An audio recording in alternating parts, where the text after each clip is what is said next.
بسم اللہ الرحمن الرحیم۔ 8 مہینے اور 21 دن گزر جانے کے بعد جناب عمران کی زوجہ کو درد ذہ شروع ہوتے ہیں اور وہ داعیہ جو فرعون کی طرف سے ان پر مامور تھی متوجہ ہو کر بیٹھتی ہے کہ بس انہی لمحات میں حضرت موسیٰ علیہ السلام تشریف لاتے ہیں، جن کو داعیہ نے اپنے ہاتھوں میں لیا اور اسی وقت پیارے فرزند کی والدہ سے کہا، بی بی ذرا بھی اندیشہ اور غم نہ کرنا، میں اس بچے کی خبر فرعون کو ہرگز نہ دوں گی، اور جو سپاہی مجھ پر تعینات ہیں ان سے بھی کہہ دوں گی کہ اس گھر میں لڑکی ہوئی تھی اور وہ بھی مری ہوئی تھی جس کو میں نے زمین میں دبا دیا ہے، مگر اے بی بی شرط یہ ہے کہ تم اس فرزند کو اپنے رشتہ داروں اور پڑوسیوں تک سے بھی پوشیدہ رکھنا۔ داعیہ جب یہ کہہ کر گھر سے باہر نکلی تو سپاہیوں نے اس سے پوچھا، کیا پیدا ہوا؟ داعیہ نے وہی کہا جو وہ اندر کہہ کر آئی تھی، لیکن چونکہ وہاں جنگی احکام تھے اس لیے داعیہ کا زبانی کہنا کب باور ہو سکتا تھا۔ آخر سپاہی اندر گھر میں گھس گئے تاکہ لڑکا یا لڑکی جو بھی ہے اسے فرعون کے دربار میں لے جا کر پیش کر دیں۔ سپاہیوں کی آہٹ پاتے ہوئے حضرت موسیٰ علیہ السلام کی بہن نے گھبرا کر جلدی سے حضرت موسیٰ کو آگ کے تنور میں ڈال دیا۔ سپاہی آئے اور سب کچھ دیکھ بھال کر داعیہ کو سچا کہتے ہوئے چلے گئے۔ بعد میں جب ماں نے پوچھا کہ بیٹا بھائی کو کہاں چھپا دیا تو بہن گھبرا کر بولی کہ اماں جان میں نے تو ڈر کے مارے ننھے بھائی کو جلتے ہوئے تنور میں ڈال دیا۔ اتنا سنتے ہی ادھر سے ماں ادھر سے بہن دونوں جلدی سے تنور پر آئیں۔ اب جو جھانک کر دیکھتی ہیں تو موسیٰ علیہ السلام ہنس ہنس کر اپنے مولا سے باتیں کر رہے ہیں اور آگ گلے گلزار ہو رہی ہے۔ آخرکار دوستو حضرت موسیٰ علیہ السلام کی والدہ گرامی نے بسم اللہ کہہ کر جلتے ہوئے تنور میں ہاتھ ڈالا اور ہنستے ہوئے فرزند کو تنور سے باہر نکال لیا۔ اب بہت پوشیدہ پیار سے فرزند کی پرورش میں مصروف ہوئیں۔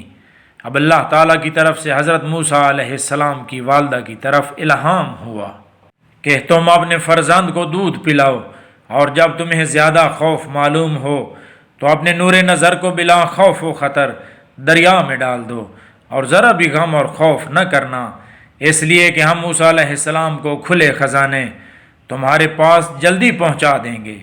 اسی وحی سے حضرت موسیٰ علیہ السلام کی والدہ مطمئن ہو گئیں۔ حضرت موسیٰ علیہ السلام کی والدہ گرامی نے بے فکری سے بیٹے کو دودھ پلانا شروع کر دیا۔ جب فرعون کے مظالم کی خبر زیادہ سنی اور یہ معلوم کیا کہ آج کل دودھ پیتے معصوم بچے ذبح کیے جا رہے ہیں تو اسی وقت اس بات کے لیے تیار ہو گئیں کہ اللہ کے فرمان کے مطابق اپنے بیٹے کو دریا میں چھوڑ دیں اور اپنے دل کو مضبوط کر لیں۔ ایک بڑھئی بلوایا گیا اور جناب موسیٰ علیہ السلام کے لیے ایک صندوق جس کی لمبائی 5 بالشت اور اتنا ہی چوڑا بنوایا، جس نے اسی روز صندوق تیار کر کے جناب عمران کے حوالے کر دیا۔ کہیں جناب عمران کے منہ سے یہ بات نکل گئی تھی کہ میں نے فرعون کے خوف سے اپنے بیٹے کے لیے یہ صندوق تجھ سے تیار کروایا تاکہ اپنے بیٹے کو اس میں باندھ کر کسی اور جگہ بھیج دوں۔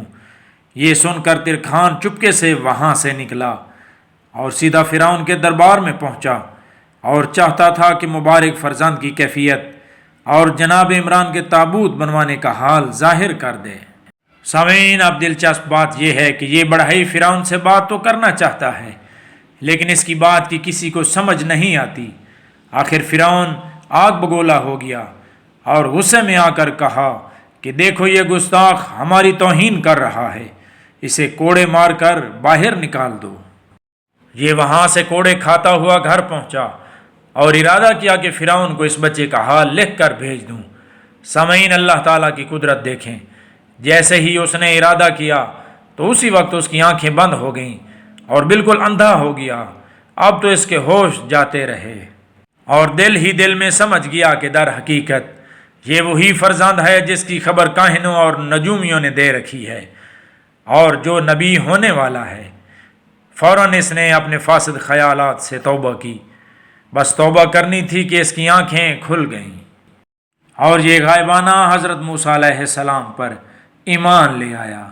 سامعین، آل فرعون میں سے یہ پہلا شخص تھا جو حضرت موسیٰ کلیم اللہ پر ایمان لے آیا۔ اے اللہ ویڈیو دیکھنے والے تمام ویورز کی نیک حاجات جلد پوری فرما، آمین یا رب العالمین۔